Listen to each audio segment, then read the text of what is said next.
नमस्कार दोस्तों, आज के इस वीडियो में हम आपके लिए भोलेनाथ की एक बहुत सुंदर कहानी लेकर आए हैं। एक बार की बात है, एक गांव में रामेश्वर नामक एक ब्राह्मण अपनी मां के साथ रहता था।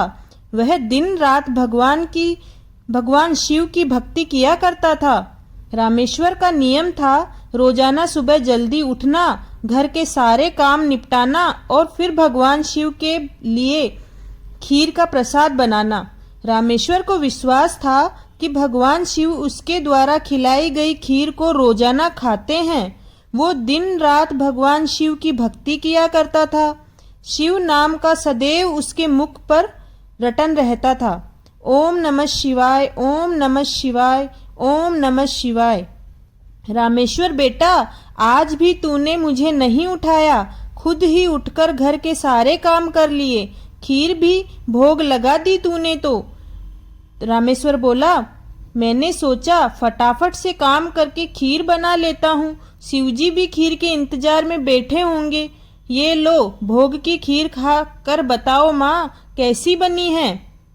रामेश्वर बेटा, इस खीर को तू बचपन से शिवजी को खिलाता आ रहा है। जब तेरे पिताजी जिंदा थे तब वो प्रसाद की खीर खिलाते थे और उनके जाने के बाद तूने ये नियम बना लिया। ईश्वर को विश्वास था कि भगवान शिव उसके द्वारा खिलाई गई खीर को रोजाना ही खाते हैं। इस विश्वास पर रोजाना खीर का भोग लगाता था। अपने भक्त के द्वारा भोग लगाई गई खीर को कैलाश पर्वत पर विराजमान भगवान शिव बहुत चाव से खाते थे।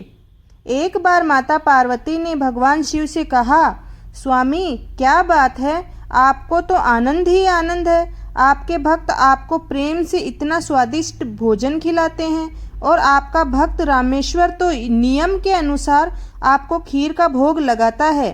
लाइए थोड़ी सी खीर मुझे भी दे दीजिए। रामेश्वर के हाथों की खीर बहुत ही स्वादिष्ट होती है। हाँ पार्वती, रामेश्वर इतने स्वादिष्ट खीर का भोग लगाता है कि मन प्रसन्न हो जाता है। तभी नंदी और समस्त शिवगण वहां आते हैं। महादेव ये लीजिए, हम भांग और धतूरा ले आए हैं। नंदी, अभी तो हम स्वादिष्ट खीर का आनंद ले रहे हैं। ऐसा करो, भांग और धतूरे को वहां छोटे पर्वत पर रख दो, हम कुछ समय के बाद उसे ग्रहण करेंगे। अरे नंदी, महादेव तो हमारी ओर देख तक नहीं रहे, उनका सारा ध्यान तो रामेश्वर की बनाई हुई खीर पर ही है। ऐसा कब तक चलेगा। नंदी, हाँ मैं भी यही देख रहा हूँ। इतने प्रेम से हम भांग और धतूरा पीस कर लाए हैं और महादेव ने देखा तक नहीं। महादेव रोजाना रामेश्वर की भोग लगाई हुई खीर को बहुत चाव से खाते हैं। नंदी, मैं तो कई बार सोचता हूँ कि रामेश्वर की खीर में ऐसा क्या है कि भोलेनाथ सबसे पहले उसकी भोग लगाई खीर को ही खाते हैं और फिर किसी तरफ उनका ध्यान ही नहीं जाता।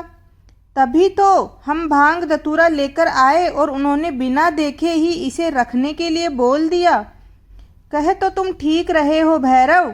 महादेव को भांग धतूरा इतना प्रिय है, पर रामेश्वर की खीर से ज़्यादा उन्हें कुछ भी प्रिय नहीं लग रहा।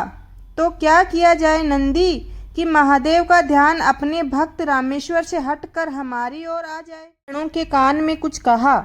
उसके पश्चात सभी गण पृथ्वीलोक पर आ गए और सब ने ब्राह्मण रूप ले लिया और सब लोग ब्राह्मण रामेश्वर के पास पहुँचे। रामेश्वर शिवजी को खीर का भोग लगाने के लिए बाजार से सामान खरीद रहा था। ब्राह्मण वेश में नंदी ने रामेश्वर से कहा, रामेश्वर तुम नहीं जानते, हम तुम्हें बहुत अच्छे से जानते हैं। तुम भगवान शिव के भक्त हो, रोजाना उन्हें खीर का भोग लगाते हो। हाँ ब्राह्मण देव, आप तो सब कुछ जानते हैं। हाँ रामेश्वर, हम जानते हैं, इसलिए तो तुम्हारे पास आए हैं। हमें पता है तुम महादेव के परम भक्त हो, पर तुम्हें पता है महादेव अब रोजाना खीर खाकर ऊब गए हैं, इसलिए अब तुम कुछ दिनों के लिए खीर का भोग रोक दो। तुम्हें काम क्यों नहीं करते, तुम महादेव को सप्ताह में एक दिन खीर का भोग लगाया करो, जिससे महादेव को और अधिक स्वाद आएगा। जब महादेव को इतने सारे भक्त पूजते हैं उनका पेट भर जाता है। अगर तुम उनको सप्ताह में एक दिन खीर का भोग लगाओगे तो उन्हें तुम्हारी खीर का इंतजार रहेगा और वो और अधिक आनंद से खीर खाएंगे। ये तो आप ठीक कह रहे हैं ब्राह्मण देव, इस विषय में तो मैंने कभी सोचा ही नहीं। अब मैं एक काम करता हूँ, मैं सप्ताह में एक दिन ही भगवान को खीर का भोग लगाया करूँगा ताकि वो और भी भक्तों का प्रसाद ग्रहण कर सके और फिर मेरी खीर का बेसब्री से इंतजार रहे। भोला भाला रामेश्वर शिवगणों की बातों में आ गया। शिवगण खुशी खुशी कैलाश लौट आए। अब शिवजी तो रोजाना रामेश्वर की खीर का इंतजार करने लगे कि कब रामेश्वर उन्हें भोग लगाए और कब वो खीर का भोग खाए। पर कुछ दिनों तक रामेश्वर ने खीर का भोग बनाया ही नहीं, तो शिवजी को खीर कहाँ से मिलती। अब सप्ताह में एक दिन रामेश्वर ने खीर का भोग लगा दिया तो शिवजी ने खीर खा ली।